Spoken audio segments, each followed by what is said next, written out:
Rien de mieux que d'avoir une suite, une chambre, une belle chambre, sympa, cette chambre où l'on se sent bien au moment de dormir, cette belle couleur qui apaise. Et je veux te montrer ici, maintenant, dans cette vidéo, quelques conseils que tu peux suivre, y compris avec des objets de décoration pas chers que tu peux acheter à un prix très abordable. Décorer ta suite, ta chambre et réussir cette décoration, avoir une chambre belle et fonctionnelle, c'est ce que je vais te montrer maintenant. Salut tout le monde, ça va ? Je suis Edipo Kléber, architecte, et comme je viens de le dire dans l'introduction de cette vidéo, il y a 5 astuces, 5 idées de décoration et certains objets ici d'ailleurs que tu peux utiliser pour décorer à moindre coût. Et je vais vous laisser les liens pour acheter ces objets juste en dessous dans la description de cette vidéo, d'accord ? Ce sont des articles pas chers, ce que je vais te montrer ici, les liens sont juste en dessous.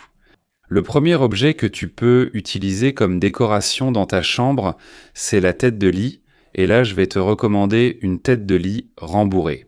Eh bien, imagine que tu as un matelas, un lit, un sommier, mais que tu cherches maintenant une tête de lit. Rien de mieux qu'une tête de lit rembourrée, n'est-ce pas ?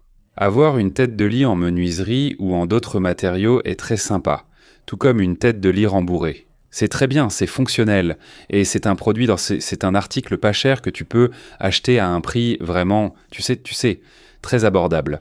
Et avoir une décoration réussie, avec plusieurs couleurs pour que tu puisses assortir à la décoration de ta chambre, à la peinture, aux meubles, et avoir du succès.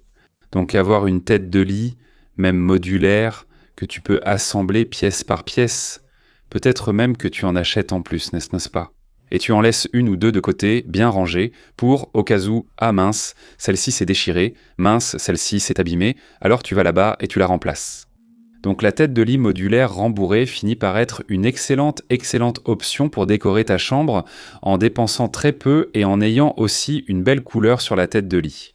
Tu peux décorer comme ça. Alors, je te rappelle que je vais laisser son lien ici en bas et tu vas être surpris par le prix de cette tête de lit que j'ai laissée pour vous. Le papier peint en lin, vous savez que c'est un élément obligatoire dans mes projets, ce type de décoration, le papier peint en lin. Les gars, vous n'avez pas idée ? C'est à peu près comme ça. Le premier élément que je mets déjà sur la liste au moment où je vais concevoir une chambre, pourquoi ? C'est une décoration qui met en valeur, qui transforme l'ambiance, qui apporte cette touche de luxe, de sophistication dans votre chambre, surtout dans votre chambre. Je veux même convenir ici que si tu as mis une tête de lit rembourrée sur ton lit, pourquoi ne pas la mettre où ? Tu as fini la tête de lit, et à partir de là, vers le haut. Le papier peint en lin, et pourquoi doit-il être en lin ? Parce que quand tu passes la main sur ce tissu, tu as cette sensation agréable, plaisante, tu sais, de confort même. Et le papier peint en lin, c'est une belle décoration. Ne mets pas de papier peint avec un paysage sur le mur de la tête de ton lit. Ce papier peint avec la photo d'une ville, ne mets pas ce genre-là. Si tu veux mettre la photo de ta famille, d'accord, pas de problème, mais ne mets pas ce paysage. Tu sais, une forêt, une ville, je ne sais pas, São Paulo, Rio de Janeiro, New York, ne me fais pas ça. Ta chambre à coucher, c'est un endroit pour que tu te sentes tranquille, pour bien dormir. Tu sais, et rien de mieux que d'avoir un papier peint en lin avec une excellente finition, avec une texture sympa pour décorer ce mur. Donc c'est une décoration qui, dans mes projets, est toujours présente. Vous qui me suivez ici depuis longtemps, vous le savez, d'accord ? Et j'ai sélectionné pour vous ici en bas, dans la description, dans les liens qui sont là aussi. Où pouvez-vous acheter ? Ce papier peint que j'utilise dans mes projets, il est vraiment pas cher. Et vous pouvez vous-même l'installer chez vous, peindre votre chambre. Pas question de choisir des peintures ou des couleurs vives pour votre chambre, on va travailler avec des couleurs plus douces. Eh bien, la chambre, c'est un endroit de repos, de paix, de tranquillité. Il ne faut pas choisir du rouge, du jaune, ce violet foncé, ce bleu foncé. Il ne faut surtout pas prendre une couleur magenta, comme la couleur de mon t-shirt ici, pour mettre dans les chambres, d'accord ? La chambre est un endroit de tranquillité, de calme, avec des couleurs qui apaisent l'ambiance. Donc quand on parle de ça, il faut choisir des couleurs plus tranquilles, des tons de gris, des tons de beige, des tons de gris. Si tu choisis des tons de bleu, il y a d'excellentes couleurs dans des tons de bleu très clairs que tu peux choisir pour peindre les murs de ta chambre. Et là, je veux déjà en profiter pour te donner un conseil supplémentaire. Si tu n'as pas choisi de papier peint pour décorer un mur de ta chambre, alors, le mur de la tête de lit, tu peux choisir 3 murs de ta chambre.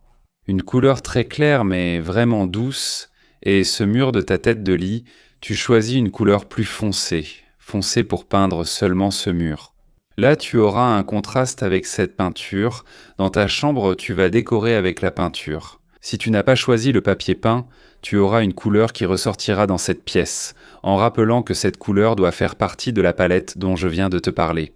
Des tons de gris, des tons de beige, des tons de gris, des tons de bleu très clairs, des tons de vert très clairs. Ah, d'accord.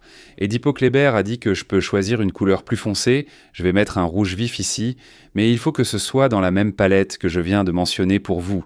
D'ailleurs, comme je le dis, je laisse les liens pour vous juste en dessous. Dans la description, il y a aussi mon e-book avec 10 combinaisons de couleurs que vous pouvez choisir pour peindre votre maison. Je vais aussi le laisser dans la description pour vous. Si vous avez des doutes, il y a ces combinaisons que j'ai moi-même créées avec des exemples de projets que j'ai déjà réalisés, que vous pouvez acquérir et utiliser pour peindre votre maison. C'est dans la description. L'éclairage toujours, les gars, toujours blanc chaud. Jamais mettre de l'éclairage blanc froid. Je viens de vous dire que les chambres sont des espaces qui doivent apporter de la tranquillité, de la paix et du calme. Et là, vous allez mettre un éclairage blanc froid, 6500 Kelvin, ce blanc qui tire sur le bleu.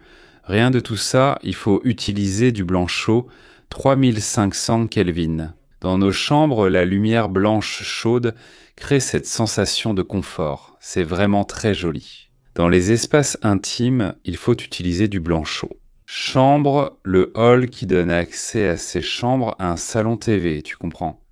Le hall d'entrée de ta maison aussi, ça vaut le coup de mettre du blanc chaud, mais dans la chambre. Ce n'est pas obligatoire, on ne va pas dire ça, sinon après tu vas m'engueuler ici.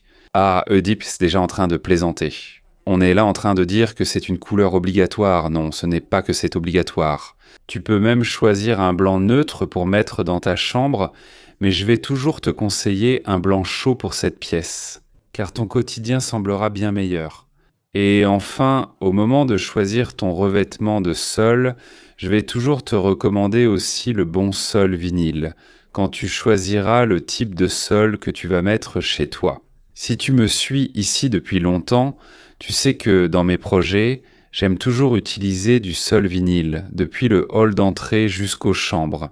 Pour les chambres, je recommande toujours à mes clients de poser du sol vinyle, pour une raison très simple et très évidente que tu vas comprendre tout de suite.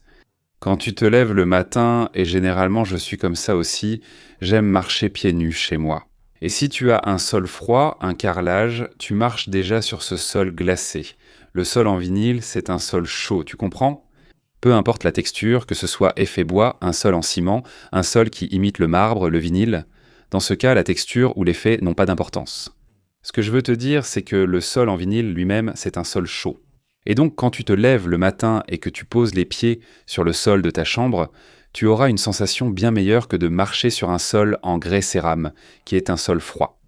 Alors, au moment de choisir, pense à ça, pense à ce détail important qui fait partie de ton quotidien. Si tu es comme moi et que tu as l'habitude de marcher pieds nus à la maison, surtout quand tu te lèves, personne ne va dormir en tongs ou en chaussettes. Bon, il y a beaucoup de gens qui dorment en chaussettes, n'est-ce pas? Quand tu te lèveras, tu auras des chaussettes aux pieds. Je pense que 80 ou 90% des gens n'aiment pas dormir avec des chaussettes, sauf quand il fait froid.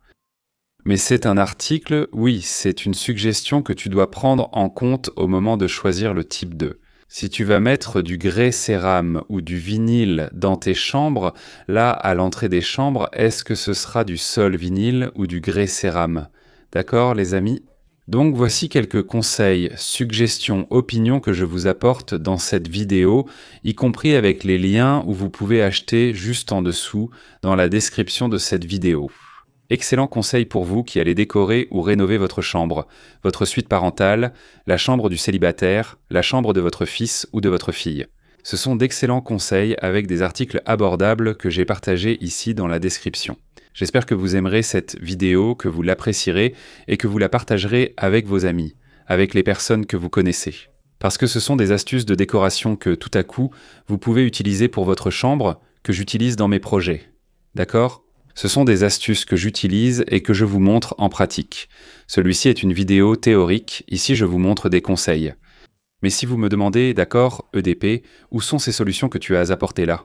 Dans cette vidéo, il suffit de regarder les vidéos précédentes à celle-ci, car je vous montre toujours tout en pratique. Je suis seulement l'architecte de bureau, comme beaucoup de gens me connaissent, mais je suis aussi cet architecte de terrain. Je fais ici, je montre ici, mais je montre aussi sur le chantier, à l'intérieur de mes projets. D'accord, partagez cette vidéo, aidez-moi à atteindre plus de personnes, un abrazo et à la prochaine vidéo.